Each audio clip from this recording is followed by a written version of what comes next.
Cryptozoology is the study of hidden animals. It's back to folklore though today, and a look at the myth of the mermaid.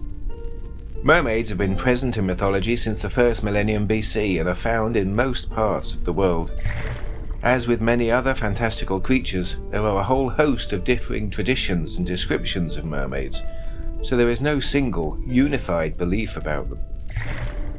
Today, most people's view of a mermaid is probably that of a creature with the upper body of a beautiful woman and with the rear part of a fish for the bottom half. This image arguably comes from Hans Christian Andersen's 1837 story, The Little Mermaid.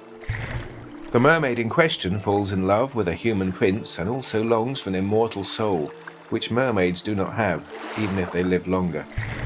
These desires are entwined, for she needs to find true love in order to have a soul. A sea witch gives her a potion so that she can have legs, but the price is the loss of her voice. Ultimately, she fails to win him, but refuses to save herself by killing him, and dies in the mermaid fashion, dissolving into sea foam, though she is resurrected as an air spirit as a reward for her selflessness. Hans Christian Andersen's The Little Mermaid was inspired by the 1811 work Undine by Friedrich Fouquet, which is about a water nymph who could only get a soul by marrying a human man. This work had in turn been influenced by Paracelsus, writing in the first half of the 16th century, who used the word Undine for water spirits or nymphs when defining the various types of elemental creatures, as we saw when we talked about fairies. In fact, in mythology, water nymphs and mermaids are often confused. The French legend of Melusine is an example. There are different versions of the myth, the most famous of which, that of Jean d'Arras, dates from the 14th century, but essentially the story goes something like this. A man falls in love with Melusine, unaware that she is not human but is really a water spirit. She agrees to marry him on the condition that he never looks at her on a Saturday. He keeps to this promise for a while, but eventually spies on her and sees that she takes on her true form on that day, which is that of a mermaid, or sometimes a half-human, half-serpent creature. When confronted, she turns into a dragon and flies off. So here we see how mermaids and elemental spirits are sometimes linked together. Mermaids in legend were often depicted as having beautiful voices, which they used to entice sailors, sometimes to their doom. This aspect may have come from the Sirens of Greek mythology. Their origin stories vary, but they are usually held to be the offspring of the river god Achilles, son of the titans Oceanus and Tethys, and one of the muses, or goddesses of literature and the arts. The Sirens appear in the Odyssey of Homer, written in the 8th or 7th century BC. Homer said there were 2 sirens, though their numbers grew in later stories, but he did not actually describe them or their origins. Works of art from the 7th century BC show them as human-headed birds. In the 3rd century BC, Apollonius of Rhodes, in his Argonautica, as in Jason and the Argonauts, first wrote of them as part bird and part human. But around this time, artworks were appearing which gave the sirens mermaid-like appearances. By the 8th century AD, literature had caught up. In the Liber Monstrorum, sirens were recorded as sea-girls, with the bodies of maidens but scaly fish tails. Mermaids, in Western mythology at any rate, are therefore linked with the legends of ancient Greece. In Roman times, Pliny the Elder, writing in the 1st century AD, spoke of Nereids, or female sea nymphs. In his Natural History, he wrote about a sighting off the coast of Portugal. Nor yet is the figure generally attributed to the Nereids at all a fiction. Only in them, the portion of the body that resembles the human figure is still rough all over with scales. For one of these creatures was seen upon the same shores, and as it died, its plaintive murmurs were heard even by the inhabitants at a distance. The Legatus of Gaul, too, wrote word to the late Emperor Augustus that a considerable number of Nereids had been found dead upon the seashore. Pliny also mentioned the sighting of a merman, or Triton. I have, too, some distinguished informants of equestrian rank who state that they themselves once saw in the ocean of Gades a seaman, which bore in every part of his body a perfect resemblance to a human being, and that during the night he would climb up into ships, upon which the side of the vessel where he seated himself would instantly sink downward, and if he remained there any considerable time, even go underwater. While the Nereid here, as described by Pliny, was more fishy than human, the merman appeared to be in full human form. However, in Roman artworks, Nereids often appear as nude or partially nude humans, sometimes mounted on dolphins or seahorses, and occasionally accompanied by mermen. All this demonstrates both varying beliefs about the nature of these sea people, and also a very real belief in their existence. By the Middle Ages, the idea of sirens and sea nymphs as mermaids was firmly established. A 13th century bestiary explained that a siren had the body and breast of a woman, but was joined at the navel by the body of a fish. The age of exploration brought with it supposed sightings of actual mermaids. On the 9th of January 1493, the Journal of Christopher Columbus's voyage said they had seen 3 mermaids which rose well out of the sea. They were not half as beautiful as they are painted and had some masculine traits. It also stated that he had seen mermaids before. A century or so later, the English explorer Henry Hudson, while looking for a northern passage to the Far East, reported that 2 of his crew had seen a mermaid. The log for the 15th of June 1608 said, "From the navel upward, her back and breasts were like a woman's."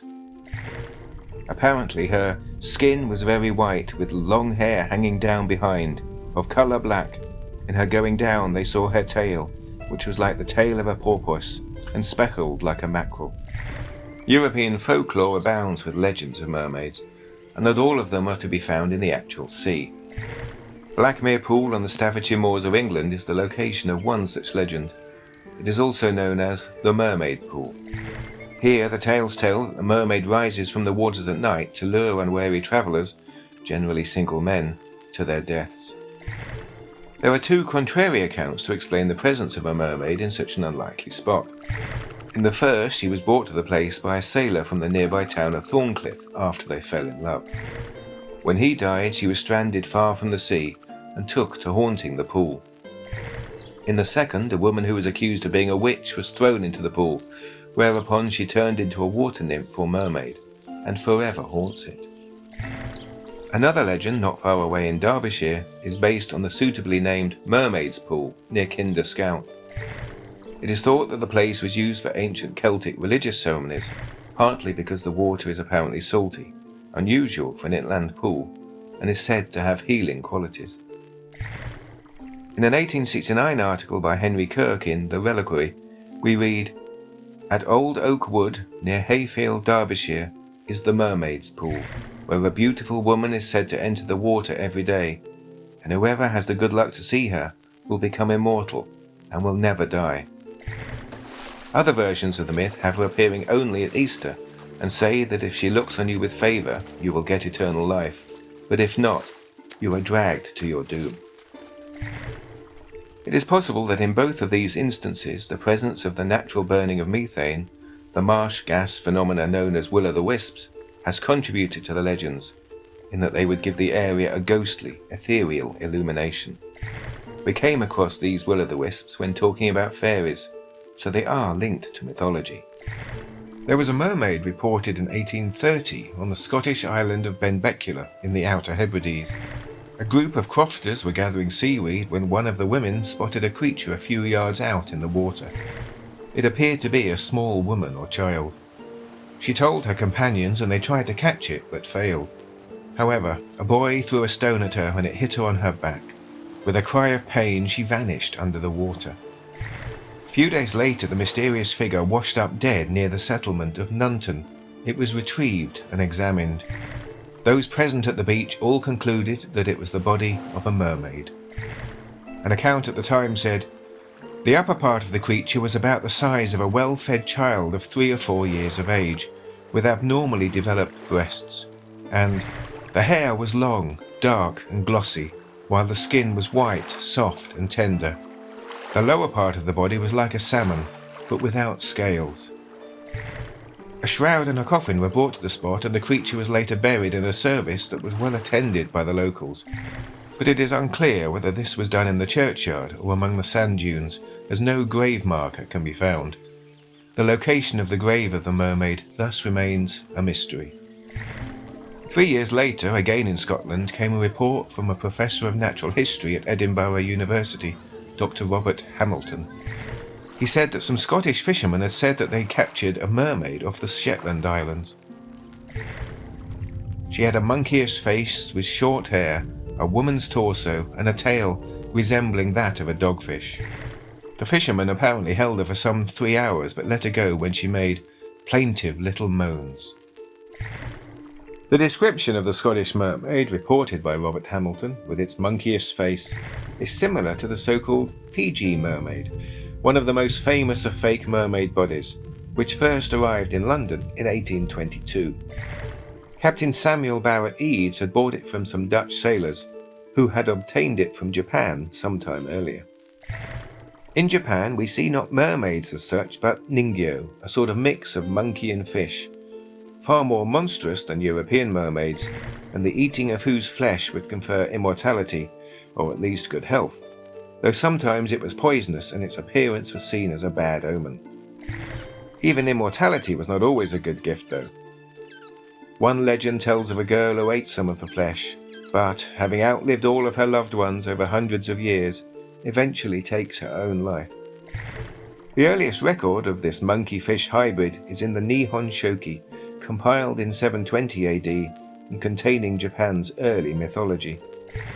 The earliest record of the actual word ningyo is from 937 AD in the oldest Japanese-Chinese dictionary. Eads displayed the mermaid, and it proved a popular attraction for a while. The Mirror estimated that some 3,000 or 4,000 people a day visited it, and marvelled at its monkey-like body, fish-tailed rear half, and face contorted in terror. The advertisement for the exhibition said that it was the wonder of the world, the admiration of all ages, the theme of the philosopher, the historian, and the poet. Eventually it was denounced as a hoax, possibly having been made by some Japanese fishermen with an eye for a profitable business.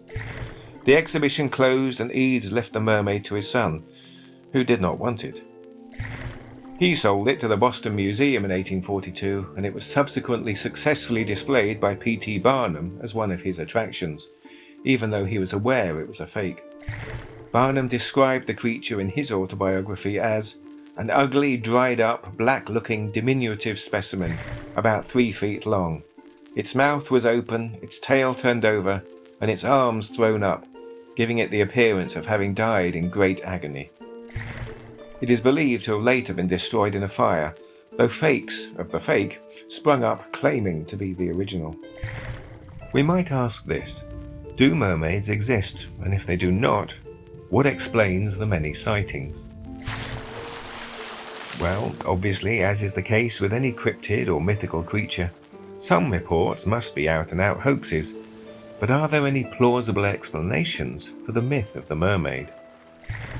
As we have seen, in Europe at any rate, the concept of mermaids grew from the Sirens of Greek mythology. But what accounts for the actual reported sightings? In all likelihood, there is no one explanation, but a variety of different ones depending on the situation. One possibility is that of manatees. These are large marine mammals, sometimes called sea cows. They can grow up to about 13 feet and have paddle-like tails. It is thought that these are what Columbus saw in 1493, as they are common in the Caribbean. Another possibility is the dugong, another marine mammal very similar and indeed related to the manatee. Yet more candidates are seals and sea lions. It is also possible that some sightings are simply of human beings, possibly diving for sponges or other marine resources. All we can say is that, until a mermaid is captured, alive or dead, and examined, they must remain a mythological creature. We will finish our look at mermaids with one last legend. On the west coast of the Scottish Highlands is to be found Loch Morar, the deepest freshwater lake in the UK. Morar is well known to cryptozoologists as the home of Morag, the monster of Loch Morar, and we will be talking about her in detail in the next episode. In brief though, the bulk of descriptions of Morag tend to be of a creature very similar to the more famous Nessie, the monster of Loch Ness, namely that of a plesiosaur type creature. However, Alexander Carmichael, who assembled many pieces of Scottish folklore in the late 19th and early 20th centuries, presents another view. While his general description of Morag matches the consensus, he did give a different version at one point. He wrote, "Like the other water deities, she is half human, half fish, with snow-white skin and long yellow hair, and she was fair, beautiful, and timid." That would seem to be a description of a mermaid, if ever there was one. Cryptozoology is the study of hidden animals.